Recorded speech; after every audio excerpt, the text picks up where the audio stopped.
সুপ্রিয় দর্শক, brigadier general Shakhawat Hossain দ্বিতীয়বারের মতো মুখ খুললেন। তিনি আদালতে কি শেখ হাসিনার বা নিরপেক্ষ সাক্ষ্য দিতে উপস্থিত হবেন? এখন জিনিসটা যে কথাটা তিনি প্রকাশ করছেন, আদালতে কি তার এই কথাগুলো বলার সাহস হবে, হিম্মত হবে? আমরা একটু শুনি তিনি আগে কি ভয়ঙ্কর তথ্য প্রকাশ করলেন। 4th of August, because there were number of two standing with the rifle there. Their rifle was in a position and they put down their rifle when this. তিনি বলছিলেন 4ই আগস্ট তিনি যখন বের হলেন তার বাসা থেকে, তিনি দেখতে পেলেন যে দুইজন ব্যক্তি স্নাইপার রাইফেল তাক করে আছে কাদের দিকে, যারা ছাত্ররা প্রতিবাদ করছিল তাদের দিকে, এবং তাদেরকে দেখা মাত্র রাইফেল দুটি, স্নাইপার রাইফেল দুটি নামিয়ে ফেলে। এখন প্রশ্ন হচ্ছে, ওনাদেরকে দেখে কেন নামিয়ে ফেলবে খুনিরা? এটা একটা প্রশ্ন দর্শক আপনাদের মাথায় একটু রাখেন, তারপর শুনি। So we talked and the procession started. When I went up to near this Shaheen complex, I got a telephone call. I very pointedly said, "Sir, you don't go ahead of it because you are targeted." অর্থাৎ 4 তারিখে মিছিল শুরু হলো যথারীতি। যখন তিনি শাহীন গেটের থেকে শাহীন কমপ্লেক্সের দিকে যাচ্ছিলেন, তিনি একটা কল পেলেন। সেই কলে তাকে অপর প্রান্ত থেকে বলা হচ্ছিল যে, স্যার আপনি সামনের দিকে আর যান না, কারণ আপনি স্নাইপার রাইফেলের টার্গেটে পড়ে গেছেন, আন্ডার স্নাইপার রাইফেলের এরিয়াতে আপনি পড়ে গেছেন। এখন দর্শক প্রশ্ন হলো, এতগুলো মানুষ থাকতে ব্রিগেডিয়ার জেনারেল শাখাওয়াত হোসেনকে কেন কল দিল? এবং আরেকটা গুরুত্বপূর্ণ বিষয়, সেটা হলো কেন ওনাকে স্যার বলে সম্বোধন করলো? এটা কিন্তু একটা প্রশ্ন। সাধারণত এক্স আর্মিদেরকে স্যার তারাই সম্বোধন করে, যারা জুনিয়র এবং যারা কর্মরত আছে তারাই।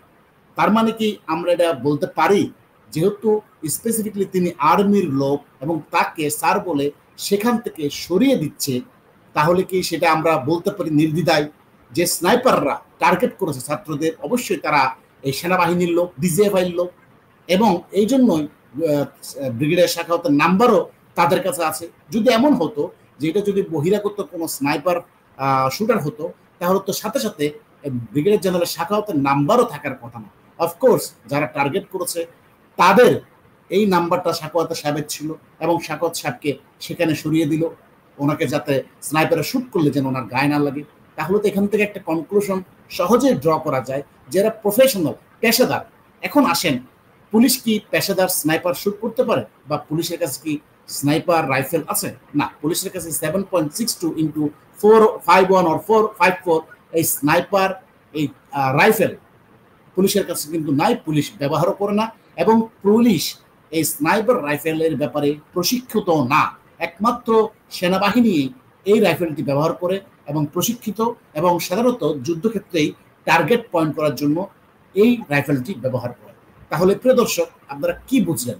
একটা জিনিস ওনার কথা থেকে এতটুকু পর্যন্ত স্পষ্ট হওয়া গেল যে সেই দিন আসলে যারা ছাত্ররা প্রোটেস্ট করছিল এই যে মহাখালীর দিকে, জাহাঙ্গীর গেটের দিকে, সেখানে যে কোনো জায়গা থেকে স্নাইপাররা, শুটাররা ভবন থেকে বা জানলা দিয়ে টার্গেট করেছে যেন মেরে ফেলতে পারে। আমরা আরেকটু আগে by the snipers, and I asked who is he. He didn't say anything, and I could understand it from. যে আমি তাকে জিজ্ঞেস করলাম কে তুমি, উনি কিন্তু ফোনে কোনো উত্তর দেয় না। কে কল করেছে? ব্রিগেডিয়ার শাখাওয়াত সাহেব সে কথাটা বলছে। আমরা আরেকটু আগে Inside our intelligence, somebody has warned me. দেখেন আরেকটা গুরুত্বপূর্ণ কথা বলছে, এখানে লেখা আছে আমাদের গোয়েন্দা সংস্থার ভিতর থেকে কেউ আমাকে সতর্ক করেছে। তার মানে বোঝা যাচ্ছে যে আমরা ধরে নিলাম হয়তো বাইরের শুটারও যদি হয়, তার মানে এটা যে তৎকালীন ডিজিএফআই প্রধান যে মেজর জেনারেল হামিদুল হকের তত্ত্বাবধানে যে কাজগুলো হচ্ছে, এই ব্রিগেডিয়ার শাখাওয়াতের কথাই কিন্তু স্পষ্ট হচ্ছে। না হলে গোয়েন্দা সংস্থা কিভাবে জানবে প্রিয় দর্শক যে ওখানে স্নাইপার শুটাররা ওত পেতে আছে? এটা কি সম্ভব? এই ব্রিগেডিয়ার শাখাওয়াত সাহেব কিন্তু তার কথা থেকে কিন্তু আমরা এটা স্পষ্ট বুঝতে পারি, এটা শিশুও বুঝবে যে এখন অবশ্যই গোয়েন্দা সংস্থার লোক নিজেরাই এই টার্গেট করেছে, অথবা তাদের মাধ্যমে কাউকে দিয়ে টার্গেট করেছে। তবে একটা জিনিস সম্ভাব্য সেটা বলি, সেটা হলো এরকম স্নাইপার চালাতে পারে এরকম কোনো প্রশিক্ষিত ব্যক্তি আছে কিনা আমার জানা নাই। একমাত্র অত্যন্ত সুচারুরূপে ট্রেনিং দেওয়া হয় যারা স্নাইপার শুটার, তাদেরকে সেনাবাহিনীতে যে ট্রেনিংটা দেওয়া হয়, এটা সাধারণ পক্ষে স্নাইপার চালানো সম্ভব না। স্যার শুনি। Went few steps and then I told somebody it's better that we don't proceed further than third gate or what Jangir gate, because if not only me, there could have been many who would have been targeted.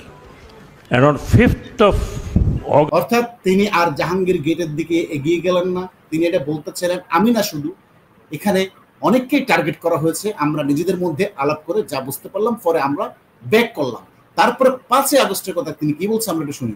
First, maximum snipers killed the leaders of the student leaders. You see the document, you will see that on 5th I attended many of their funeral. They were all shot here. What it seemed. একটা জিনিস দেখেন, 5 August তিনি বলছেন যে maximum student লিডারকে গুলি করা হয়েছে sniper rifle দিয়ে, এবং সেটা কি কপালে, এবং তিনি অনেক জানাজায় অংশগ্রহণ করেছে এবং তিনি প্রত্যক্ষ করেছে যে সবার কপালে স্নাইপারের আঘাত, এবং তিনি ডকুমেন্টারি এভিডেন্স অর্থাৎ প্রমাণ সহ আপনারা ডকুমেন্টগুলো দেখতে পারেন। এখানে একটা বিষয় আপনাদেরকে একটু স্মরণ করিয়ে দিই, যে ছাত্র জনতাকে পুলিশ গুলি করে হত্যা করা হয়েছে, অভিযোগ আনা হয়েছে, তাদের কিন্তু কোনো পোস্ট মর্টেম রিপোর্ট করা হয়নি, তাদেরকে শুধু কোনো রকম মাটি চাপা দেওয়া হয়েছে। এর কারণটা কি? যদি পুলিশ হত্যা করত, যদি অন্য কোনো গুলি দিয়ে মারা যেত, পোস্টমর্টম করলেই তো তার সে রিপোর্টটা চলে আসতো। তো খুনিরা জানে পোস্টমর্টম রিপোর্ট করলে পুলিশের হাতে যে এই গুলি নাই সেটা খুনিরা জানে, ধরা পড়ে যাবে আসলে পুলিশ নয়, তৃতীয় কোনো পক্ষ এই হত্যাকাণ্ডে অংশগ্রহণ করেছে। এবং নথি তাই বলে, ব্রিগেডিয়ার শাকাত সাহেব বলছে যে নথিটা আপনারা চেক করে দেখুন, সেখানে পাবেন যে তাদেরকে স্নাইপার রাইফেল দিয়ে হত্যা করা হয়েছে স্টুডেন্ট লিডারদেরকে। অর্থাৎ যে সমস্ত যারা মারা গেছে তাদের সবার ম্যাক্সিমাম এই কপালে, চোখে, এখানেই আঘাতের চিহ্ন, অর্থাৎ কপালে টার্গেট করেছে, কারো হয়তো মুখে লেগেছে, কারো চোখে লেগেছে, বাট স্নাইপারের যে আঘাত সেটা বাইরে থেকেও বোঝা যায়, কারণ পুলিশ এই ধরনের হেভি লেথাল ওয়েপেন ব্যবহার করে না। কিন্তু এই যে আমতারাকে কিন্তু বলেছে ছাত্রদের কোনো পোস্টমর্টেম করা হয়নি, এবং এই ব্রিগেডের শাখাও পরেই বলবে যে তাদের কোনো পরীক্ষা নিরীক্ষা, কোনো তদন্ত করা হয়নি। আমরা একটু শুনি। They were totally professional snipers. এটা আরেকটা গুরুত্বপূর্ণ কথা তিনি বলেছেন, টোটালি প্রফেশনাল, অত্যন্ত পেশাদার সুদক্ষ স্নাইপারের শুট। প্রিয় দর্শক, আপনি যদি কোনো স্নাইপার দিয়ে কাউকে শুট করতে চান 1 কিলোমিটার বা 2 কিলোমিটার, আধা কিলোমিটারের মধ্যে, আমি আপনাকে চ্যালেঞ্জ দিয়ে বলতে পারবো, আপনি যদি ভালো প্রশিক্ষণ নেন তাও আপনি শরীরে লাগাতে পারবেন কিনা সেটা আমার সন্দেহ আছে। আর যেখানে কপালে টার্গেট করছে সাধারণত এরা হয়ে থাকে প্রেসিডেন্ট গার্ড রেজিমেন্টের সদস্য, অর্থাৎ ডিজিএফআইতে তারা অন্তর্ভুক্ত থাকে। এই সমস্ত যারা এই ট্রেনিংটা নেওয়ার সময় যারা খুবই ভালো করে, অর্থাৎ যাদের হাত খুবই পারফেক্ট রেঞ্জে যেয়ে পড়ে, অর্থাৎ আপনি 1 কিলোমিটার দূরে একটা মানুষের কপালে টার্গেট করবেন, ঠিক ওই জায়গায় পড়বে, এমন পেশাদার 100 জনের মধ্যে 10 জন এই টেস্টে পাস করে, এবং এদেরকে প্রেসিডেন্ট গার্ড রেজিমেন্ট অথবা ডিজিএফআইতে ইনক্লুড করা হয়, যাতে করে তারা যে কোনো অপারেশন সাকসেসফুলি করতে পারে। সুতরাং ব্রিগেডের শাখাহতের কথা শুনে স্পষ্ট বোঝা যাচ্ছে যে এটা আসলে অপেশাদার কোনো ব্যক্তির কাজ নয়, অত্যন্ত সুপেশাদার। তাহলে এই পেশাদার ব্যক্তিরা কোথা থেকে বেরিয়ে এসেছে এটা নির্দ্বিধায় বলা যায়। আমি কি বলবো, আপনারা বিবেচনা করুন।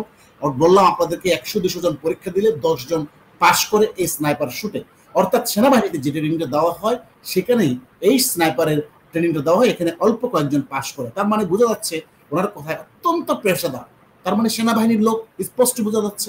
হয়তোবা অথবা পাকিস্তানের আইএসএর লোক অথবা লস্করের জঙ্গির লোক, যে কোনো একটা হবে। তবে গোয়েন্দা সংস্থা অর্থাৎ হামিদ, তৎকালীন মেজর জেনারেল হামিদের নেতৃত্বে এই যেগুলো হচ্ছে স্পষ্ট, এই যে শাকাত সাহেব সেটাই বলছেন। আমরা শুনি। Could not have been only the Bangladeshi police. দেখছেন, বাংলাদেশের পুলিশের পক্ষে এটা কখনোই সম্ভব না, এটা বাংলাদেশ পুলিশ হতে পারে না, তিনি বলছেন।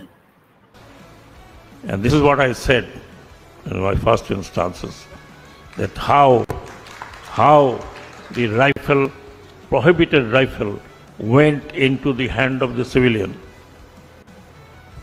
Many people didn't like it. Anyway. এটা অনেকে পছন্দ করবে না, কি করে সিভিলিয়ান ব্যক্তির কাছে এই ধরনের স্নাইপার গেল। আসলে সিভিলিয়ানদের কাছে এই ধরনের রাইফেল গেছে ঠিক আছে, কিন্তু তাদের পক্ষে সুনির্দিষ্ট টার্গেটে কপালে হিট করার মতো আমি চ্যালেঞ্জ দিয়ে বললাম বাংলাদেশে কেউ পারবে না প্রফেশনাল বাহিনী ছাড়া। তারপর শুনি। That is what it is. We are yet to have an inquiry on this particular issue. We only দেখেন এখনো পর্যন্ত আমাদের কোনো তদন্ত হয়নি, অনেকের পছন্দ হবে না কিন্তু স্পষ্ট করে বলছেন। অত্যন্ত এই মার্জিত এই ব্যক্তি কিন্তু সব খোলাসা করে দিচ্ছে আপনাদের সামনে। এখন আপনারাই ওনার কথাগুলো যদি একটু বিশ্লেষণ করেন তাহলে সহজেই অনুমেয় হবে। আর শুনুন। 5th of August, অর্থাৎ যা বলার ইনি কিন্তু সম্পূর্ণ ব্যক্ত করেছে। তার মানে আমরা একটা জিনিস কনক্লুশন ড্র করতে পারি, পুলিশের পক্ষে সম্ভব না। এখন প্রশ্ন হলো আদালতে শেখ হাসিনার বিরুদ্ধে যে ধরনের হত্যাকাণ্ডের অভিযোগ আনা হয়েছে সেখানে সাক্ষী কারা, সেখানে বিচারক কারা? এই ব্রিগেডের সাকাত সাহেব কি ডাকা হবে সাক্ষী হিসেবে? এখানে পোস্টমর্টমের রিপোর্ট কোথায়? সেই রিপোর্ট ছাড়া কি আদৌ হত্যাকাণ্ডের বিচার সম্ভব? কখনোই সম্ভব না। আমার সাথে যুক্ত আছে আতার হালদার, আপনি যদি বলতেন যে সাকাত সাহেব সম্পূর্ণ কিন্তু খোলাসা করে দিল, এবার আপনি কি বলবেন? ধন্যবাদ আপনাকে। আপনি কয়েকটা সম্ভাবনার কথা বলেছেন এবং উনি একটা জিনিস স্পষ্ট করেছেন। প্রথমত আমি যেটা বলতে চাই সেটা হচ্ছে এই যে 5ই আগস্ট পর্যন্ত যে ছাত্র হত্যা, এটা স্পষ্টতই প্রমাণিত হচ্ছে শেখ হাসিনার হাতে হয়নি বা পুলিশের হাতে হয়নি। এটা অবশ্যই অন্য কোনো গোয়েন্দা সংস্থা অথবা বাহিরের কোনো শক্তি যারা এই ব্যাপারে প্রফেশনাল তাদের মাধ্যমে হয়েছে বলে আমি মনে করি। কেননা আপনি যদি দেখেন যে স্পষ্টতই এখানে যে হাই টেকনিক্যাল লোক, এবং আমি মনে করি এই জায়গাগুলোতে বাহির থেকে এবং দেশের অভ্যন্তরে আপনি সেনাবাহিনীর মধ্যে যারা স্নাইপার চালায় তারা খুব বেশি দিন হয় না স্নাইপার চালাচ্ছে। আমি যে ট্রেনিংটা সেনাবাহিনীতে চালু করেছে সেটা কিন্তু খুব বেশি দিন হয় না, এবং সেখানে কিন্তু খুব অল্প সংখ্যক লোক এই ট্রেনিংটা করে। সুতরাং বাংলাদেশের সেনাবাহিনীর অভ্যন্তরের যে লোক তারা যে খুব বেশি পরিমাণে এখানে ইনভলভ হয়েছে সেটা আমি বলবো না, তবে এখানে দেশি বিদেশি যে চক্রান্ত সেটা হয়েছে। আপনি যদি সুচারুরূপে এটার সাথে না, আপনি খুব বেশি হয়েছে কিনা খুব কম হয়েছে সেটাও তো আপনি জানান না, কিন্তু আমি জানি না। ব্রিগেডিয়ার সাকাত সাহেবের কথাই স্পষ্টত প্রমাণ হচ্ছে যে পেশাদার, খুবই পেশাদার। আমি একটু বিশ্লেষণে আসতেছি। আপনি একটা অঙ্ক মিলাইতে হবে, সেই অঙ্কটা আপনি একটু মিলান। সেটা হচ্ছে ছাত্রনেতা আসিফ মাহমুদ, সজীব ভুইয়া, নাহিদ এবং মাহফুজ সবাই বলেছে যে আমরা একটা যুদ্ধ প্রস্তুতি ছিল, এবং সেই যুদ্ধ প্রস্তুতি তারা কিভাবে নিয়েছে সেটাকে যদি আপনি তদন্ত করেন তাহলে আমি মনে করি থলের বিড়াল বের হবে। আমি আপনাকে কিছু ক্লু দেই, সেটা হচ্ছে এই আন্দোলনের সাথে জড়িত কারা কারা স্বীকার করেছে তার মধ্যে অন্যতম হচ্ছে পাকিস্তানের লস্করে তৈয়বা, এবং তারা বলেছে যে তারা এই রেজিম চেঞ্জের বা এই ঘটনার পিছনে ইনভলভ আছে। তাহলে তারা কিভাবে ইনভলভ ছিল? প্রকাশ্যে ছিল নাকি অপ্রকাশ্যে ছিল? তারা অপ্রকাশ্যে ছিল। পয়েন্টেড যে তারা এই যে স্নাইপার, এবং আপনি জানেন যে এই জঙ্গিবাদীরা কিন্তু কিছু সদস্য যারা আছে স্নাইপার চালনায় খুবই পারদর্শী, এবং তারা এই কাজগুলো করে থাকে। এবং আপনি জানেন বিশ্বে এই জঙ্গিদের উত্থানের পিছনে অন্যতম মদতদাতা হচ্ছে পাকিস্তান, এবং তারা রাষ্ট্রীয়ভাবে এদেরকে ট্রেন করে। সুতরাং আমরা স্পষ্টভাবে বলতে পারি যে যেহেতু এটার সাথে আইএসআই জড়িত, পাকিস্তান জড়িত, পাকিস্তান থেকে প্রশিক্ষিত স্নাইপাররা এসেছে, এবং কার মাধ্যমে এসেছে, কোন মাধ্যমে এসেছে সেটা যদি আপনি তদন্ত করেন তাহলে আপনাকে যেতে হবে সাকা চৌধুরীর ছেলে হুম্মাম কাদের চৌধুরীর কাছে। আমি মনে করি তাকে ধরলে অনেক রহস্য বের হবে। 2 নম্বর হচ্ছে সাইদির ছেলেকে যদি আপনি ধরেন, এবং সাইদি এবং সাকা চৌধুরী হুম্মাম কাদেরকে যদি ধরেন, যে চিটাগং থেকে আর্মসটা কিভাবে ঢাকায় আসলো, কিভাবে স্নাইপার সদস্যরা যারা গুলি করবে কতজন ছিল, সেটা কি 250 ছিল নাকি 300 ছিল, কতজন ছিল, সেই জঙ্গিগুলো কারা, এবং কারা এই প্রশিক্ষিত জনগণ ঢুকেছে, জঙ্গিরা ঢুকেছে এবং তারা অবস্থান নিয়েছে। এবং অবশ্যই বাংলাদেশের যে গোয়েন্দা সংস্থা, হামিদুল হকের নেতৃত্বে যে গোয়েন্দা সংস্থা, তারা এটাতে ইনভলভ ছিল, এবং তারা তাদেরকে পজিশন নেওয়ার জন্য যে কোন কোন পজিশন তারা নিবে, কোন কোন পজিশন থেকে তারা শুট করবে, সেটা তাকে সেই ডেস্টিনেশন সেনাবাহিনীর অভ্যন্তরেই, এবং আমি স্পষ্টভাবে বলবো যে ডিজিএফআই যে প্রধান আছে তার নেতৃত্বে কোনো একটা গ্রুপ এটাকে ব্যবহার করেছে, এবং সাবেক সেনা সদস্য আপনি শুভ আফ্রিদিকে আপনি কোন রকমই এর বাইরে রাখতে পারেন না। তার মানে আপনি যদি অঙ্কগুলো মিলান, আপনি স্টিল নাও শুভ আফ্রিদির সাথে যে এক্স বহিষ্কৃত সেনা অফিসার, তারা কিন্তু আপনি গোপালগঞ্জে দেখেছেন, গোপালগঞ্জে কিন্তু সেই আর্মি অফিসার, সেই যে পুলিশ অফিসার বরখাস্ত যারা জঙ্গি, তারা কিন্তু তাদের সাথে ছিল। এবং এই যে গ্রুপটা যারা স্নাইপার চালানো পারে, তার মানে আপনার কাছে কিন্তু ক্লিয়ার সিমটম আছে। এবং ব্রিগেডিয়ার শাখাওয়াত যেটা বলেছে সেই অঙ্কের সাথে যদি আপনি মিলান, তাহলে এর সাথে আপনি স্পষ্টতভাবেই শুভ আফ্রিদি এবং এর জঙ্গি এবং লস্করে তৈয়বা এবং হুম্মাম কাদের, এই যে শুভ আফ্রিদিকে দেখা যাচ্ছে, যে শুভ আফ্রিদি এবং আরেকজন লস্কর তৈয়বাকে দেখালাম, এই যে লস্করে তৈয়বার অন্যতম সদস্য স্নাইপার হাতে। হ্যাঁ, এগুলো তো আছেই, আমি সেটাই বলছি যে এরা তো আছেই, এদের সাথে গোয়েন্দা সংস্থা। তবে গোয়েন্দা সংস্থা ডিজিএফআই জেনারেল হামিদের নেতৃত্বে হামিদের বাহিনীর ডিজিএফআই লোক স্নাইপার শুটাররাও সেদিন শুট করেছিল। এবং ব্রিগেডিয়ার শাখাওয়াত যেটা বলছে, তাদেরকে দুইজন স্নাইপার ম্যান দেখামাত্র রাইফেল নামিয়ে ফেলে। কিন্তু এই দুজন ব্যক্তি যে ডিজিএফআই, এটা কিন্তু শাখাওয়াত না বললেও শাখাওয়াতের কথাই কিন্তু আমরা বুঝে গেছি এরা স্নাইপার। নাহলে শাখাওয়াতকে তো চেনার কথা না, এই দুজন ব্যক্তি লস্করে তৈয়বা হলে তো চেনার কথা না, তাই না? রাইট। মানে এই যে এটা আমি বললাম যে সেনাবাহিনীর যে সদস্যগুলো, আপনি যদি এটা বলেন যে এটা তো শুভ আফ্রিদি হতে পারে, কারণ সে তো এক্স সেনাবাহিনীর সদস্য, সে তো ব্রিগেডিয়ার জেনারেলকে স্যার বলতে পারে। রাইট, হ্যাঁ, শুভ আফ্রিদি হতে পারে, শুভ একজন ধরলাম, আরো একজন হতে পারে, বা ডিজিএফআই কর্মরত কর্মকর্তা যারা ওনাকে চিনে, স্নাইপার রাইফেলটা ওনাকে দেখে নামিয়ে ফেলেছে। তো এটা স্পষ্ট বোঝা যাচ্ছে। আরেকটা বিষয় বলি আপনাকে, এই যে গোপালগঞ্জ থেকে আসার সময় একটা ভিডিও ভাইরাল হয়েছে, যেটা মাইক্রোতে বসে আরেক জঙ্গি সেটা বলেছিল, তার পরিচয় বের হয়েছিল, রোমান না কি নাম, সে কিন্তু তানভীর নামে একজনকে ফোন দিয়ে বলেছিল যে 80টা AK-47 রেডি করার জন্য আওয়ামী লীগের কোনো লেসপেন্সারকে তারা রাখবে না। তো সেক্ষেত্রে আপনারা কিন্তু এই যে ডকুমেন্টস গুলো, এই যে জঙ্গিরা যে এখনো তাদের সাথে সফরে, বিভিন্ন জায়গায় যে সফরে তাদের সাথে এই স্নাইপার শুটাররা স্টিল তাদের সাথে রয়েছে, শুভ আফ্রিদি সহ এই জঙ্গিরা তাদের সাথে রয়েছে। সুতরাং আমি মনে করি মাহফুজ আলম এবং আসিফ মোহাম্মদ সজীব ভুঁইয়া এবং নাহিদ ইসলাম, সাথে যদি হুম্মাম কাদের চৌধুরী এবং সাইদির যে ছেলে, তাকে যদি ধরা হয়, 5 জনকে ধরা হলে আমি মনে করি যে এখানে স্পষ্টভাবেই তাদের এই স্নাইপারের আরেকটা বিষয় হলো, দেখেন এই যে এতগুলো ছাত্র জনতা মারা গেল, আপনি কি এখনো পর্যন্ত একজনের পোস্টমর্টেম রিপোর্ট পেয়েছেন? তার শরীরে কি ধরনের গুলিবিদ্ধ হয়েছে? পান না। তাহলে শেখ হাসিনার বিরুদ্ধে যে মিথ্যা মামলা এই যে করা হচ্ছে, তার বিরুদ্ধে যে হত্যা মামলা দায়ের করা হয়েছে, এই মামলাগুলোর প্রমাণ আপনি কিভাবে করবেন?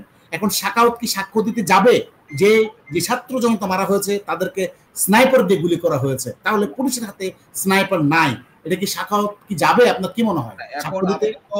আপনি বললে তো হবে না, এটা তো এখন মবের রাজ্য চলছে। আপনি উদর পিণ্ডে বুদর ঘাড়ে চাপাই দিবেন। আপনি এখন সাবেক প্রধান বিচারপতিকে খায়রুল হককে ধরেছেন, কি করেছেন? তাকে মামলা দিয়েছেন কি যাত্রাবাড়ি হত্যা মামলায়।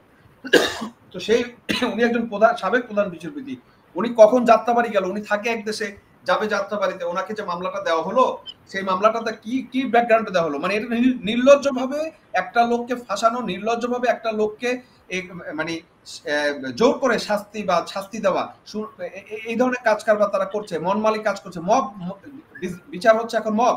আমি মনে করি বাংলাদেশের আদালত, আইন বিচারক মন্ত্রণালয় এবং কোনো বিচারক স্বাধীন নয় এবং তারা জাস্টিফাইড বিচার করছে না। আমি বাংলাদেশের আদালত এবং বিচারককে আমি বলবো তারা পক্ষপাতিত্ব বিচার করছে। এবং আমি একটা কথা বলতে চাই, বিচারপতি সেই বিচার কিন্তু হওয়ার সময় আসবে, তখন কিন্তু আপনারা বলতে পারবেন না যে কেন বিচার করছে। বিচারপতিদের এই আজকে যারা বিচারপতি, যারা আওয়ামী লীগের নেতাদেরকে বা আওয়ামী লীগ নাম করার বা বিভিন্নভাবে ফ্যাসিস্ট ত্যাগ দিয়ে যে তৌহিদ আফ্রিদিকে অ্যারেস্ট করলো, একটা মিডিয়া পার্সন, সে কিভাবে একজনকে খুন করতে গেল? তো আমার কথা হলো, আজকে যে বিচার আপনারা করছেন, আজকে যে জামিন আপনারা দিচ্ছেন না, এই আপনার বিচারপতি কালকে আপনার বিচার কিন্তু জনগণ করবে, তখন কিন্তু আপনাকে কেউ ঠেকানোর মতো থাকবে না, সময় আসবে। সুতরাং বিচারের ক্ষেত্রে আপনারা, আমি বলবো যে বিচার ব্যবস্থাকে ঠিক করেন। বিচার ব্যবস্থাকে যদি ঠিক না করেন, তাহলে এর পরিণতি হবে খুব ভয়ঙ্কর। ধন্যবাদ জনাব আতার হালদার, আপনাকে ধন্যবাদ প্রিয় দর্শক, আপনাদেরকেও সাথে থাকার জন্য।